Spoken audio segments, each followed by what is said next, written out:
10 mistakes most people make when learning modern English and how to avoid them.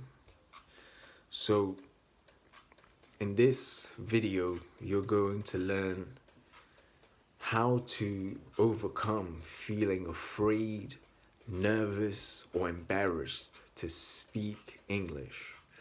You're going to learn techniques that can help you to understand fast English speakers with accents. You're going to know what to do if you can't express exactly what you want to say in English using the correct sentence structure and grammar. Also, if you keep forgetting vocabulary. And you're also going to learn how to think in English fast.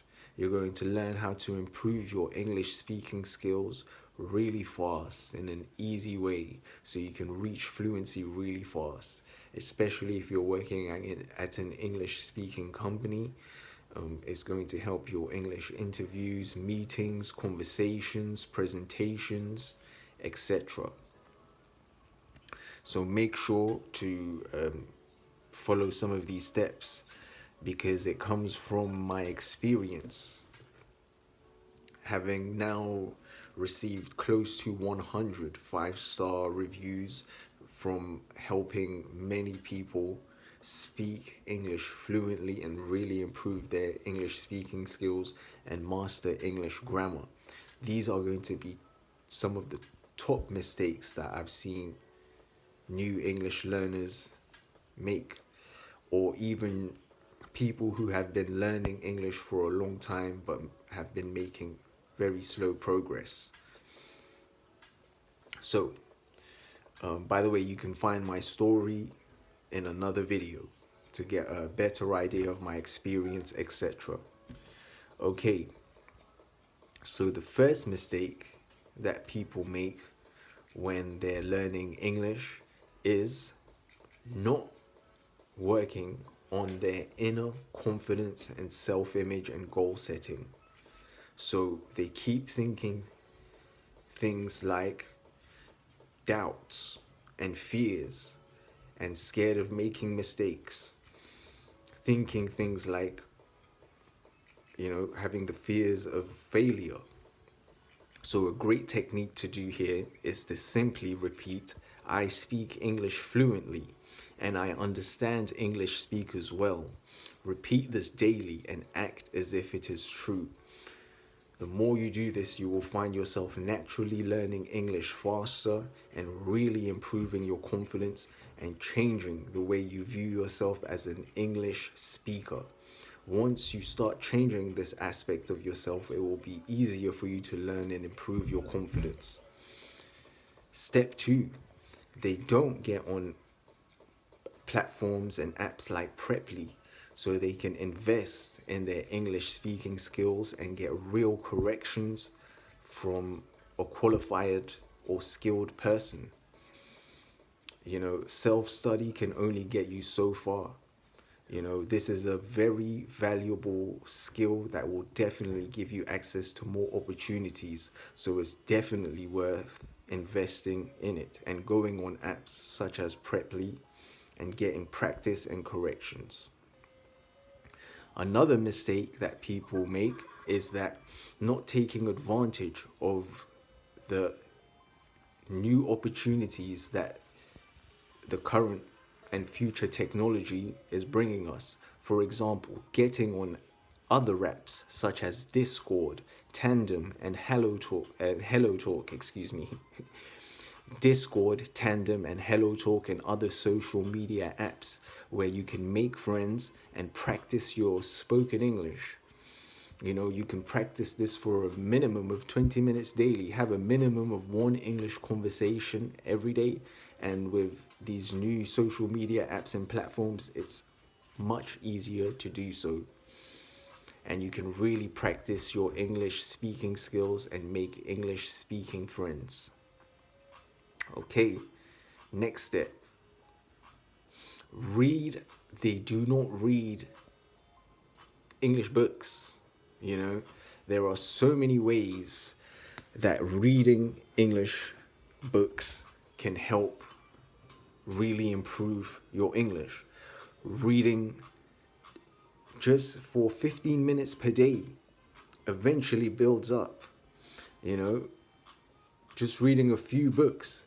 Imagine if you read 10 English books this year, how much that would really improve your English, learning new words and vocabulary. You could use AI. Of course, you can go read books and articles, you know, on your favorite subjects, you know, so you could be, let's say you work in business, you could read 10 English business books. Imagine how much you would learn, you know, or you could read 10, you could start reading books on English grammar or English learning in general. Okay, number 5, they don't practice their English writing. Okay, this is so important.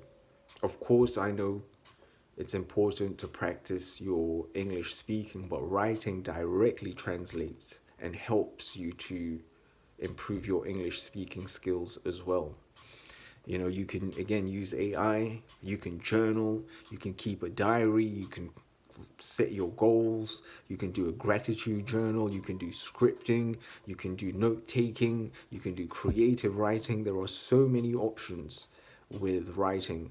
And you, if you blend this with other apps like Grammarly or other AI like ChatGPT and Grok to help you correct and improve your writing daily, daily English writing is a fundamental technique to help you improve your English speaking skills.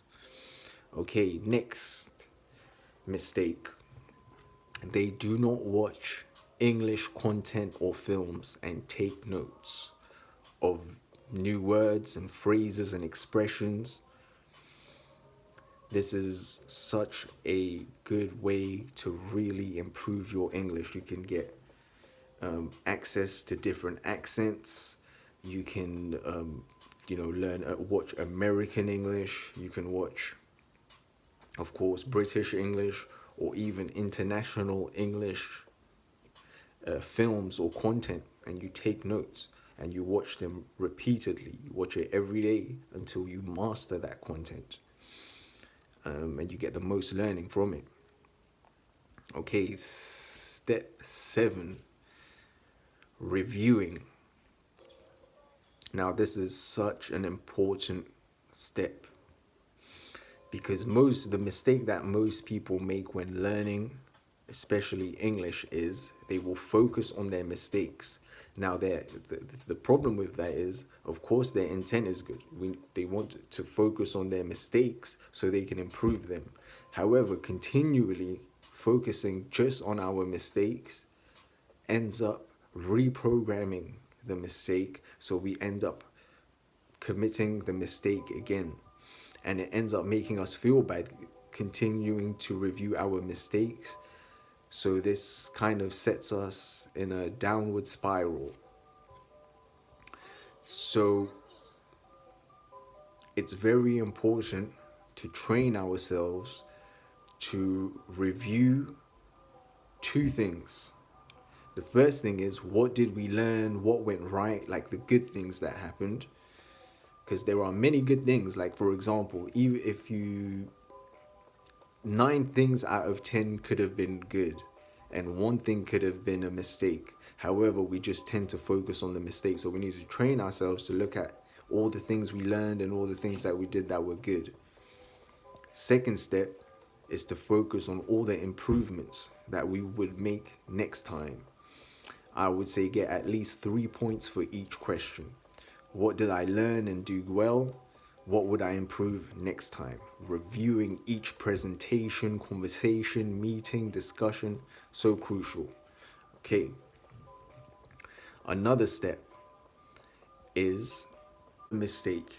They do not develop the habit of seeking first to understand and then being understood. This is such an important habit that Stephen Covey, in his book, The 7 Habits of Highly Effective People, he talks about this. And this is the habits of some of the top communicators: seeking first to understand, active listening. Many people think that to learn English that they need to improve their speaking and they need to speak all the time. However, I would say that speaking is about 20%.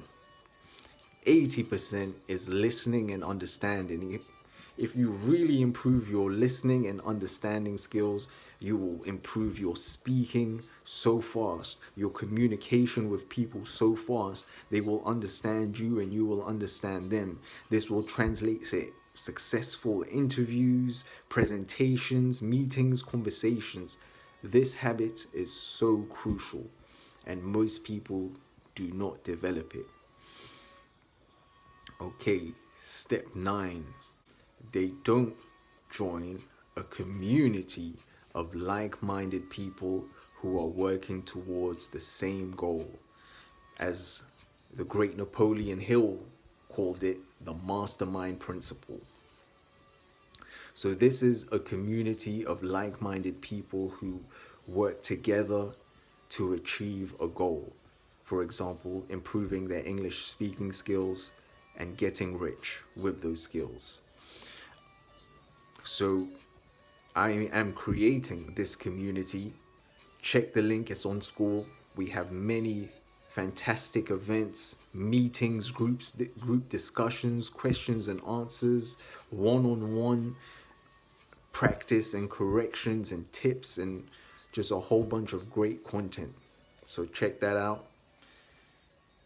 Okay, and finally, number 10 mistake that people make is that they don't use both sides of their brain when learning English. They mostly use only the logical side. However, when you bring the creative side into it, learning English with music, with poems, for example, me and my team have created these poems that help you easily learn English grammar in a fun and easy way. So that's activating the left side of the brain. Learning something like grammar can be very, complicated and tricky to memorize all those rules and how to use them. However, when we bring the right side of the brain, the creative side of the brain, it helps to make it easier to learn and naturally use those kind of complex grammar rules. So those are the top 10 mistakes English learners make when learning modern English. So really think about which one of these steps is most important for you. What's some of the biggest mistakes you're making? And change a few of those. Maybe change a couple of those a month. Be consistent, and you'll be surprised how fast you really learn English and improve your English speaking skills this year. So give that a try. Let me know how it goes. Thanks.